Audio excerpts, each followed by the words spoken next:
In this video, we're going to discuss the different parameters and display settings for the surface that we just created. So to get to the different display settings and parameters for our surfaces, what we're going to go ahead and do is navigate over to the tool space in the Prospector tab. We're going to drop down surfaces. We're going to go to EG, and we're going to right click and select surface properties. Inside of the surface properties, we have the style settings for our surface. I'm going to go ahead and drop down our surface style and select contours 2 and 10 background, and then I'm going to select edit that surface style. So inside of the surface style, we have information regarding what the name and the description and who created it is. This is not a display setting. This is just an informational tab that lets us identify our specific style. Moving on from there, we start dealing with what the different parameters and display settings for our surfaces are. So the first thing we come to is borders. Borders are just outlines for specific regions of a surface, whether it be the exterior boundary or whether it be a interior boundary for displaying or not displaying information within a surface. Moving on from there, we have contours, and the contours are going to display specific elevation locations on a surface. Moving on into here, we can talk about what the different ranges are for contours if we're going to do a contour range analysis. Otherwise, we can talk about the 3D geometry and whether or not we are going to flatten out that geometry, or whether or not we're going to exaggerate it, or if we're just going to use it based on the data that was put into the surface. Moving to the next, we can show how we're going to display a legend that's associated with those contours. Then we can talk about contour intervals, which are basically how often you show these contours on your surface.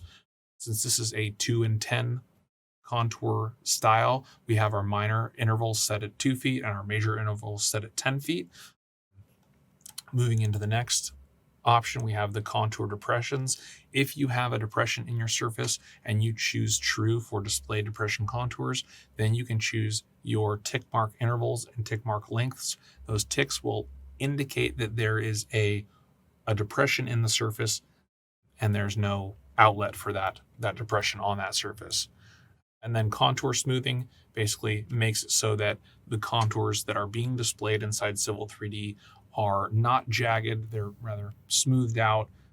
They don't necessarily represent a good indication of what the triangular lines are doing for our surface, but it does look nice for when you're going to print it out onto a plan set. Moving on to the next tab, we have grids. So you can grid your surface, and you can have a primary grid with an orientation of a specific direction and a secondary grid with an orientation of a different direction. Usually they're within 90 degrees of each other. And then what the intervals for those two grid types are. So you can have them be equal and have a square gridded network on your surface, or you can change the intervals at those gridding sections. And so you can change how those grids are displayed inside of your surface. Moving on to the next is points, and this is how the data in your surface is being displayed if you choose to display it, what that point scale is going to be, what the point style is going to be. And then moving on to triangles, we're just talking about how we're going to display those triangles, whether or not they're going to use surface elevation, whether they're going to be flattened or they're going to be exaggerated. Most of the time when I'm dealing with surfaces, I'm always using the surface elevation rather than flattening or exaggerating. So moving on to watersheds. If you do a watershed analysis in Civil 3D, this is where you're going to choose how those watershed analyses are being displayed and what colors they're being displayed on. So what you have is you have the generic parameters for your watersheds, and then you have the watershed specific display settings. So you have your boundary point watershed, boundary segment watershed, depression watersheds, flat area watersheds, multi-drain watersheds, and multi-drain notched watersheds. And then you have your display settings for your legend, what you want your surface to be displayed as, your point sizing, and then your 3D geometry, whether or not you want to use your surface elevation, exaggerate it, or flatten it.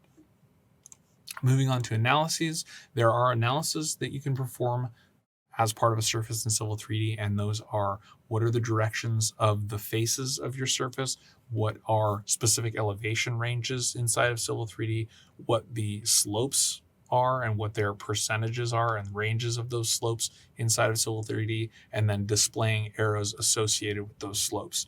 And so each of these has set parameters before you perform an analysis. So these areas are the set standards for when you do the analysis. And then once you go into the analysis tab, which we'll do later, you can change these numbers, but this is what the base parameters are going to be for those analyses. Moving on to display, this is where we kind of get in the meat and potatoes of how Civil 3D is actually showing this information and whether or not it is showing it. What we have are 3 different distinct view directions. You can have plan view, which is top down, model, which is 3-dimensional, and then section, which is cutting a cross section through it. Plan and model have the same display settings. They can be different from each other, but they contain the same components. Whereas section only has one component. It's what your surface looks like when you cut a section through it. So we're going to go through plan because it's the same as model, and we're going to talk about the different parameters. So you have surfaces that are built out of points and triangles. So when you are dealing with your surfaces and you want to perform edits to them, if you want to edit the points for a surface, which we will do in a later video, in order to be able to edit those points, you have to have points turned on and be visible. Same thing goes for triangles. If you want to edit your triangles, you have to have triangles turned on to be able to edit them. If you do not have them turned on and you select a surface and try and perform a point or a triangle edit, you'll get an error message that will say that you need to have them turned on and that you need to modify your surface style for the surface that you're trying to edit. Moving on from there, we have the borders that we discussed in the borders tab and whether or not they're visible and what color, line type, scale, line weight, and plot style they're going to be. Moving down from there, we have our major and minor contours like we discussed in the contours tab and whether or not they're going to be displayed and how they're going to be displayed. We have our user contours, which is an analysis that can be performed. You can define a specific user contour and you can say, I want that specific elevation to be displayed as a contour, and you can turn it on or turn it off. Same thing with your grids and your direction analysis, your elevation analysis, slope analysis, or slope arrow analysis. All of these can be turned on and off and then chosen how you want to display them. Most of the time when you're dealing with your direction, elevation, slope, and slope arrow analyses, you want to have them set to 0 because when you run the analysis, you're going to specify specific colors, and those colors are forced through if you have it on layer 0. With your watersheds, this is how you're going to choose to have them displayed, and then your watershed settings are how it's going to be displayed color-wise into Civil 3D. So moving on from there, we have our summaries tab, which goes through all of the different tabs and options available for the surface. So we're going to go ahead and just leave everything as it was because this is a predefined surface style and I don't want to modify it. So we're going to go ahead and click OK and then OK again.